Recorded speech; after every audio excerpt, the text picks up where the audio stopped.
the Australian Prime Minister has received an alleged death threat via Facebook. I would be surprised if it's only the one.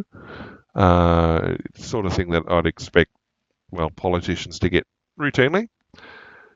We had articles in the last couple of weeks about how he's now been forced to shut down his electorate office in Marrickville because of persistent protests by pro-Palestinian protesters and I guess other groups as well, and that it's getting to the point that his constituents can't safely get in and out and do what they need. And so now Albanese renewed his plea to Australians to turn down the temperature after a Queensland man was charged for allegedly threatening to kill him on social media via Facebook. Now, Facebook, oddly enough, when bad things happen in the world, like really, really bad things happen that are allegedly organised via social media, Facebook tends to avoid being shut down or have its operations suspended temporarily, sort of thing.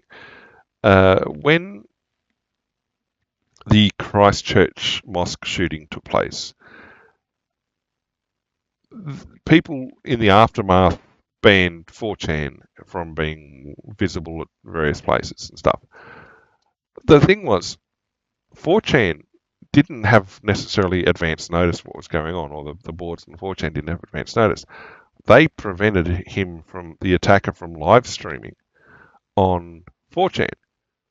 And so the idea that it's being shut down when they were the social media site, they were the site that prevented it, he ended up streaming on Facebook. Facebook wasn't shut down in the aftermath. There was no suspension of service because of what was put on the network.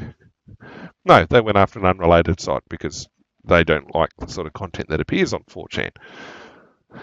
But anyway, that's enough about Facebook. So, maximum penalty of 10 years. We've seen in other countries public figures targeted. Well, yeah, the US and UK, they've had politicians killed, unfortunately.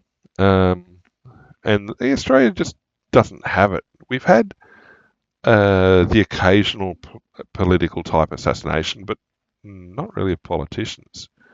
I mean, our old Parliament House, the Prime Minister's office was visible from the street. You could see the PM walking past. So no one is trying to stifle free speech, but the level of threats have elevated substantially. It means changes what I'm able to do and how I'm able to do it.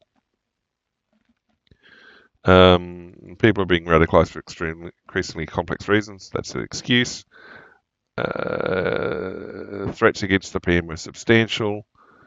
Well, again, don't necessarily like all the comments, but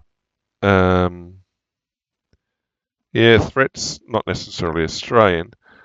The older comments, though, saying that, well, Albanese is responsible for a lot of the divide, and that the actions of the E-Safety Commissioner and everything else is a left-wing government attempting to curtail free speech, and that it's not a mistake, that it's being done deliberately and for calculated reasons. And yeah, people saying they're stifling free speech doesn't mean that every site is shut down. I mean, like I said, Facebook gets away with stuff being published on their things all the time. But anywho,